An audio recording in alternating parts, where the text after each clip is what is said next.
เวลาผู้บ่าวขึ้นไปเล่นอยู่ในเฮือนนี่ก็ขึ้นแบบปกติเนาะอยู่เฮือนขึ้นได้เนาะได้ขึ้นได้เนาะปกติเขาเล่นได้ขึ้นเมื่อขึ้นยอกกอดได้บ่กอดบ่ได้แล้วกอดบ่ได้มีแต่ชุดเผายังสิน้องเขาบ่รู้แท้เขาบ่รู้มีแต่ลิ้นแล้วก็เลยเบาลิ้นได้เล่นแบบกันได้เนาะเป็นแฟนกันกอดบ่ได้แล้วกอดบ่ได้เนาะเอาบัดชุดจะเป็นแฟนกันนี่สิไปกอดอยู่ใช่ซะสิกอดวันอื่นแล้วไปสิกอดกันว่าไปเจ้าลงหักก็ค่อยให้จะไปกอดวันอื่นเลิศค่อยให้เจ้าไปเลิศได้ผู้สาวอยู่เฮือนค่อยหันแต่ว่าอยู่ในเฮือนให้เจ้าสนใจกอดบ่ได้เนาะกอดบ่ได้คนร้ายไม่กอดได้แต่ว่าไปกอดนี่กอดอยู่บนอื่นเนาะไปทางอื่นเนาะการบ่ฮักค่อยกอดกอดเจ้าก่อนฮะโอ้ยเดี๋ยวกอดอยู่เฮือนก็ได้เห็นบ่ได้แล้วกันมักค่อยหัน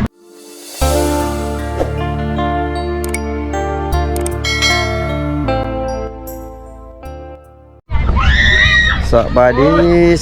FC สบายดียามแรกๆนะพี่น้องเนาะยินดีต้อนรับ FC เข้าสู่ช่องบ่าวผู้ไทยบ้านนาชาแนลเด้อพี่น้องเด้อมื้อนี้บ่าวผู้ไทยสิพา FC ไปหาสาวน้ำนะพี่น้องเนาะอยู่ที่บ้านของบ่าวล่าเอ็กเนาะพี่น้องกับบ่าวโก้ยพี่น้องเว้ยเพราะว่าทีมงานเพิ่นสิพาบ่าวผู้ไทยไปเพื่อนของน้องน้ำเนาะสาวโสดมา7 ปีเนาะพี่น้องสาวมือ2พี่น้องสาวไม่ห้างพี่น้องเว้ยเป็นจังได๋ก็ไปติดตามมาชมกันเนาะพี่น้องเนาะก็สาวอยู่บ้านของบ่าวโก้ยมีแต่ทางนี้อีกแล้วบัดนี้เนาะมีแต่ผู้งามเนาะบ่าวโก้ยเนาะนี่พามาหาผู้สาวนี่เฮ็ดแล้วบ่าวผู้สาวบานดอนนั่นนี่แหละเจ้าแม่ในบานดอนมาเฮ็ดผู้สาวโสดบ่นี่แม่นสบายดีผู้สาวสบายดีก็สาวชื่อจังนี่ชื่อน้ำแม่นเป็นอะไรสถานะยังโสดอยู่บ่นี่สถานะยังโสดอยู่25เดี๋ยวนี้ยังบ่มีแม่นเปิดใจให้ FC ทักหาได้อยู่บ่ได้เปิดใจให้อยู่บ่ทีมงานจังว่าได้เปิดเบิดเนาะเปิดเบิดเพื่อนเจ้าบ่นี่บ่แม่นเพื่อนเวียดเป็นเวียดเพื่อนเจ้าอยู่ไสมานั่งลิ้นบ่นี่แม่นมันนั่งลิ้นหอนนั่งผู้บ่าวเนาะนั่งเบิ่งผู้บ่าวอยู่แคมทางนี่เบิ่งผู้บ่าวอยู่แคมทางนี่โสดจักเปอร์เซ็นต์นี่โอ้กว่า 100% นะกว่า 100% 7 ปี 8 ปีแล้วโสดจนพิการโสดแล้วเดี๋ยวนี้ต้องการคู่ฮักอีกบ่บัดนี้ต้องการที่บ่คู่ฮักต้องการบ่มีไผบ่มีไผล้มบ่ได้นี่บ่มีเลยแม่นบ่แม่นตัว FC บ่โอ้สิไปตัวให้หยังเนาะตัวก็บ่ได้มีเงินเดือนเนาะก็บอกตรงๆโลดกันว่ามีก็บอกมีเพิ่นว่าคันมีก็ว่ามีเนาะอายุจักปีแล้วนี่อายุ27ปีแม่นโอ้แสดงยังเป็นน้องๆสาวเขาอยู่นี่เฒ่าแล้วเฒ่าข้างบ้านบ่ได้เฒ่าแล้วสาวปลายปีเนาะโอ้27 ปีพี่น้องยังงามพี่น้องสาวน้ำเนาะบ่าวผู้ไทยมาเห็นครั้งแรกพี่น้อง FC เพิ่นคือสิเห็นสาวงามคือสิติดใจอยู่ FC ก็ได้กินข้าวยังเด้อกินข้าวน่ะกินข้าวยังมื้อเช้านี่กินข้าวยังมื้อเช้านี่กินกบกินเขียดไปกาดเองบ่แม่นเขียดน้อยๆอันนี้โอ้ไปกาดเองบ่การเองหั่นแหละหาเองอยากไปเบิ่งรายการเขียดกลับมาได้บัดนี้คนมีครูเนาะเราสิพาไปการกบกันไปกาดเองเลยเนาะไปการเองไปซ่อนป่ากลางคืนไปกับน้องมาชวนทีมงานช่วยไปก็ได้มื้อใดสิกันว่าน้องสิไปวางบ่ว่างมื้อใดแหละกันวางจะพาไปเลยได้ตอนแรกฮะไปเถอะบ่นี่สิบ่เมื่อได้แล้วยังข้างหั่นสิบ่เมื่อได้นี่วางอยู่แล้วคนโสดเนาะแล้วคนโสดเนาะโสดคือกันนี่ทีมงานช่วยนี่โสดบ่ได้นี่ยังบ่โสดดอกเจ้าโสดแต่ตอนไปนี่แหละมาแล้วมาบ้านเฮาเดือนก็มีครูโสดบ่ได้นี่บ่โสดมาให้ผมยอมจังถ้าว่าโสดแท้ไปเลยป่าอยู่น้ำเซพุ่นแหละผู้สาวโสดนอนเนาะนอนนี่นอนป่าน้ำเซพุ่นแหละไปแช่น้ำเนาะนอกจากลิ้นเฟซลิ้นไลน์อยู่บ่ลิ้นอยู่บ่ในได้ชื่อเฟซน้องนางภาษาไทยนางภาษาไทยเนาะแม่นคัน FC ทักหานี่ตอบอยู่บ่ ตอบอยู่ ตอบเนาะ จังจัง ไว้ทำใจ ได้ ได้ ได้นะ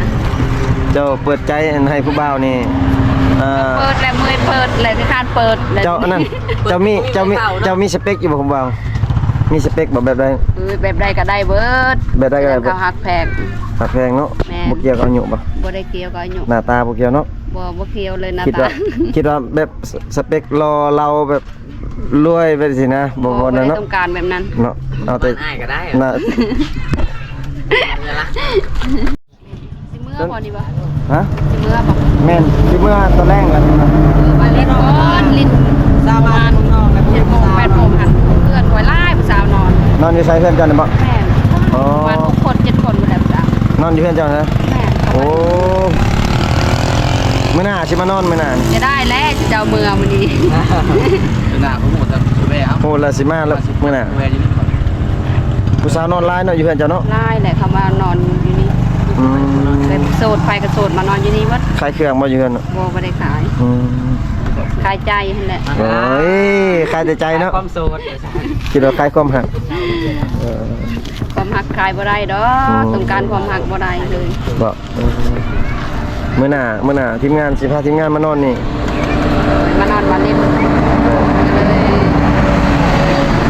บ่เกินอัน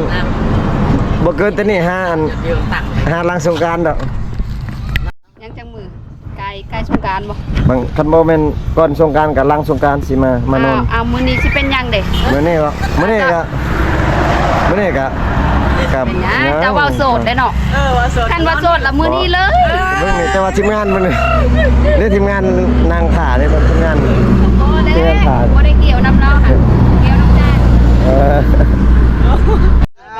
คนก็เนาะ บ่ได้ ชื่อเราได้ มื้อหน้าก็มื้อหน้าแหละมื้อนี้ก็มื้อนี้ มื้อนี้นอนเลยมื้อนี้เนาะ มื้อนี้ก็ แรกกันยังมา แรกเลยอยาก อ๋อคันนอนนี่สิพาไปกันเขียดบ่ ไปการเขียดก็ได้ไปการปลาก็ได้ โอ้ ไปซ่อนปลาอยู่น้ำเซค่ะ นี่บ่เซ่จัง นี่แหละ อยู่ไสไกลบ่เลย บ่บ้านเกงหลวงจอดรถอยู่ทางอยู่นำเลย โอ้ว่าเป็นตาคักเลยเนาะได้มาบ่ทีมงานเฮา มาบ่อยู่บ่เมื่อหันคิดฮอดผู้สาวจ้า มาเดี๋ยวสิโมเบื่อแล้วมึงจ้ะ บ่มื้อนี้ เมื่อก็บ่เมื่อเลยนะสิพาหมู่ข่อยอีกหลายคนไปซ่อนปลา บ่มื้อนี้บ่ซื้อเครื่องมา นั่นเว้าในนั้นอีก บ่มื้อหน้าก็สิเอาเครื่องเปลี่ยนข้างหน้า บ่ต้องเปลี่ยนหันเครื่องแบบใดก็ได้เบิด เบิ่ง จะได้ไปซ่อนปลาใด โอ้เนาะโอ้มื้อหน้าสิมานอนได้มื้อหน้านี่อืม มื้อหน้ายังจักมือยังจักเดือน เอาคนนี้มาออดแล้ว เอ เนาะ อจะพาไปหา เจ้า เดี๋ยว ว่า กินเลย ทานแท้ๆเจ้าโสดนี่จักเดือนเลย โอ้สด7 ปีเลย เป็นปีเลย บอกมาถึง อ๋อเป็นปีเลย7 ปีเลย เดือนนะ7 ปีเลย พี่น้องสาวน้ำโสดมา7 ปีพี่น้องเอ้ยอ๋อแต่ว่าเพิ่นว่าสิชวนไปการเขียดพี่น้องไปซ่อนเขียดกับท่าทีมงานถ้าทีมงานว่างทีมงานสิมานอน โอ้สิบ่ว่างดอกบ่ได้มีใจหั่น นี่ คันว่ามีใจว่าง มีใจคือเก่าหั่นแล้ว มีดอกย้อนบ่มีใจหั่นแหละจังบ่ว่างอยู่หน่อยว่าเครื่องบ่ได้เอามา อืม ว่าสิ อยากไปสบายหาเวลาให้น้องนั่นแหละ บ่มาเด้อสิหาเวลามาอยู่สิมาถ่ายดูๆสิให้ FC เบิ่งเด้ บ่มีดอกเวลาเจ้า มีบ่ใช่สิบ่มีมามื้อนี้ก็ยังมาหลายกิโลผมมาแต่เมืองนอง มาแต่เมืองน้องบ่ แม่น แล้วก็มาดินอยู่นี่ แม่น รถเลย แต่เช้าเบิดมื้อมื้อนี้ อ้าวคือบ่เห็น ครับหากมากินนี่เด้นักข่อยก็บ่เห็นเจ้านักข่อยก็ จะเป็นนักห้องในตอนนั้น โอ้ยบ่เห็น เพลง เอ เนี่ย อว้าวสินะแล้วตัวสิ ตัว เป็นลิเลยบ่ใช่น้องอันไปอาบน้ำไม่ใช่ อาบน้ำห้วยหมดแหละ อยู่ไส ฮอนอยู่ป่า อยู่ป่าพุ่นเลยบ่บ่คิดว่าอาบอยู่เพื่อนบ่นะบ่บ่มีน้ำเนาะ แม่น อืมไปอาบกลางคืนบ่ครับตัว อาบแน่เย็นจนน่ะก็ไปอาบ เอออ อาบกลางคืนก็ย่าน เออบ่คันญาติเมื่อสิไปอาบกลางคืนกับพาทีมงานจะให้ไปก็ได้ บ่ได้บ่ต้องไปอาบ โอ้ย บ่พาไปดอกอาบน้ำห้วย กินข้าวแรงแล้วบัดนี้ กินแล้ว กินเลยโอ้คิดอยากกินข้าวได้นี่ จะกินข้าวได้กินแล้วบดแหละ บ่หยอกซื่อๆบ่หยอกซื่อ คัน มากินไม่ได้ข้าวก็มีแหละคันว่าสิกินเราสิพากินแหละ บ่กินอยู่เฮือนบ่ล่ะแล้วกิน กินทานอย่างอยู่ โอ้แกงหน่อไม้ข้างในเลยกิน คักแล้วแกงหน่อไม้ แต่ว่าบ่เห็นเจ้าเมื่อกี้นี่ลงมาพอดีเห็น เพิ่นเห็นคอยสิขึ้นมาลิ้นอยู่หั่นแหละ อ๋อมื้อหน้าเนาะเอาขึ้นไปเล่นเพิ่นเนาะ โดยเลยนากาวางกับมาลิ้น เขามาเล่นอยู่เฮือนเจ้าก็ได้ติ ได้สิเป็นหยังเขาก็บอกว่ามาลิ้นเฮือนเขาก็ได้เลือกเลยผู้สาวหักอึดหยัง อย่ารัก มือหนึ่งมือสองมีเบิด มื้อหนึงมื้อสองมื้อละ โอ้ บ่เอา มือซอง เอา คอ มื ย อ หันมือเจ็ดแต่ได้ เอามือสองหมดแล้วมือสามหมดแล้ว คอยพ่อแม่ได้บ่มีและมือสามคอยนี่มือเจ็ดแหละ มือเจ็ด มีแต่มือหนึง มือเจ็ดก็เอามือเจ็ดนั่นแหละแห่งขัด ตายเกินไปเลยคอย มือเจ็ดมันสบายมือเจ็ดมือหนึ่งมือสองมันยาก ว่าเนาะ ครับได้เบิดนะครับได้เบิดฮะ มันมาเชิญคือฟังเสียง โอ้ยผู้มือหนึ่งมือสองมันคือกันคือกันกับรถนั่นแหละเนาะคือกับรถเขาขี่ไป แม่นว่าอย่าว่าไปใดหันมันก็เพคือ เอามือหนึ่งมัน เอา ก็ เก้า เพ่ ก็ เด้ คือเก้าใด อ๋อมือ การจะได้มันก็เสียนี่เสียนั่น ตามแล้วเบิ่งเพลงมองได้ให้เบิ่งแน่ มือห้ามือหกก็เขาไปแป้งเอาเขาเปลี่ยนเอาเด้ออะไร ไป มัน แป้งอยู่ใส่แป้งก็คือเก้า เอา หันแหละ ไปสัญญกรรมเอา แม่นว่ามือหนึงได้แป้งใดอัน สัญญกรรมเอา คือคนกับสัญญกรรมเอาเออ สองสามแป้งบ่ได้ โอ้พี่น้องอาจสิมีเสียงรบกวนนะพี่น้องเพราะว่ามีไปอยู่ไกลทางเนาะเสียงรถเสียงรางพี่น้องยามแรงๆพี่น้องกามาหาสาวน้ำเพิ่นโอ้เพิ่นว่าเปิดใจโสดมา7 ปีแล้วพี่น้องแต่ว่าบ่มีผู้ล้มเนาะแต่ว่าเป็นสาวโสดสาวมือสองว่าเรื่องอะไรมือหนึง สามมือสอง สาวมือสองเนาะพี่น้อง แม่น โอ้เพิ่นพอเปิดใจเนาะสาวมือสองพี่น้องสาวน้ำโอ้เพิ่นน้องเพิ่นเว้าเก่งๆพี่น้องเว้ยเพิ่นตอบปกเลยพี่น้องเนาะก็สุดยอดเลยอายุ27 ปีเวลาผู้บ่าวขึ้นไปเล่นอยู่ในเฮือนนี่ก็ขึ้นแบบปกติเนาะอยู่เฮือนขึ้นได้เนาะ ได้ ขึ้นได้เนาะ ปกติเขาเล่นได้ ขึ้น ก็เมื่อ ขึ้นยอกกอดได้บ่ กอด ได้หม บ่ ด ได้แล้ว ฮะ กอดบ่ได้มี เอ้า แต่ ชนเผ่ายังสิน้อง เขาบ่รู้แหละ ชนเผ่าบ่รู้ มีแต่ลิ้นแล้วก็เลยเบา เอาลิ้นได้เล่นแบบ แฟนกันได้เนาะ เป็นแฟนกัน กอดบ่ได้แล้ว กอดบ่ได้เนาะเอาบัดชุนเราจะเป็นแฟนกันนี่จะไปกอดอยู่ใช่จ้ะ จะกอดวันอื่นแล้วไป โอ้ จะกอดอยู่กันว่าไผเจ้าลงหักก็ค่อยให้จะไปกอดวันอื่นเลิศค่อยให้เจ้าไปเลิศได้ผู้สาวอยู่เฮือนค่อยหัน แต่ว่าอยู่ในเฮือน ให้ นี่ เจ้าสนใจ กอดบ่ได้เนาะ กอดบ่ได้ โอ้ คนร้ายเพิ่นก็ได้ แต่ว่าไปกอดนี่กอดอยู่บนอื่นเนาะไปทางอื่นเนาะโอ้ การบ่ฮักค่อยกอดกอดเจ้าก่อน ฮะโอ้ยเดี๋ยวสิกอดอยู่เฮือนก็ได้เห็นบ่ ได้แล้วกันมักค่อยหันกันมักหมู่ค่อยก็ไปกอดได้อยู่เลย โอ้ย ลงโทษมันมาคู่กันเองเนาะ กันมักหมู่ค่อยก็ให้กอดวันอื่นแล้ว คันมักน้องนี่กอดอยู่เฮือนก็ได้เนาะ ได้แหละกอดซื่อๆได้ เนาะกอดซื่อๆเนาะ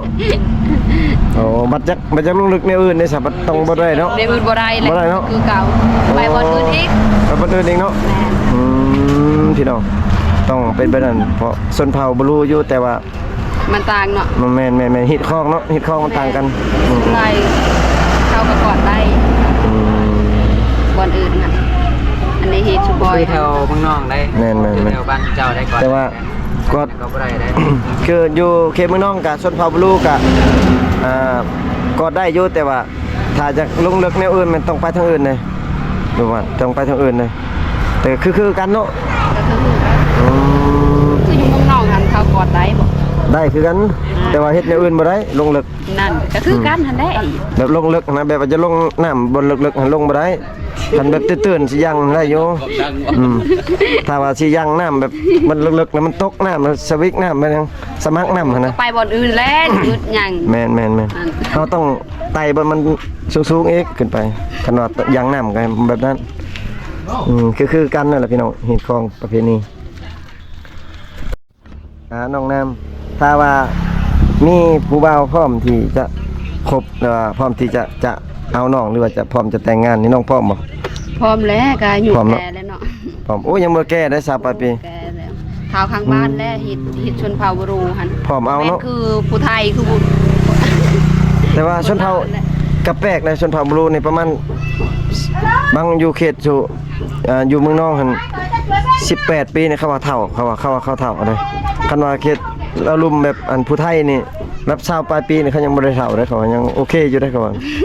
แบบนั้นเลย คือสิคอยหันเฒ่าแล้ว บอกโอ้ยสำนองนี่ เขาเฒ่าข้างบ้านแหละคอยหัน 27นี่โอ้ยังโอเคอยู่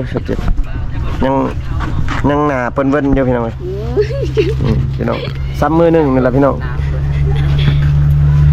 มีแต่ไปพัดไปล้างหน่อยหนึงก็คันว่ารถก็ไปเปลี่ยนเสื้อใหม่หน่อยหนึงก็โอเคล่ะพี่น้อง จักบ่ได้เปลี่ยนกับเก่า ฮะ จักมันก็เปลี่ยนใส่ลูกสูบใหม่ก็ เปลี่ยนบ่ได้แต่สิไปเปลี่ยนอยู่ไส อยู่ห้าน จั เส ก ริมส บ่ วย มีดอก ไปใส่สิบ่มีห้านเสริมสวยมีเบิดอืมก็มาทักทายน้องน้ำเพิ่นยามแรงๆพี่น้องเว้ย อากาศเย็น อืม ๆแต่อากาศร้อนนี่ว่าบ่ได้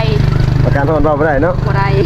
อืม จักนี่บ่ผ่านเลย น้องเว้าเก่งๆเนาะ จักเทเลยว่าบ่ได้แหละแดดๆอันนี้อากาศเย็น เว้าเก่งอีหลีเนาะน้องเนาะ กลางคืนแฮงเก่งกว่านี้แหละ ว้าว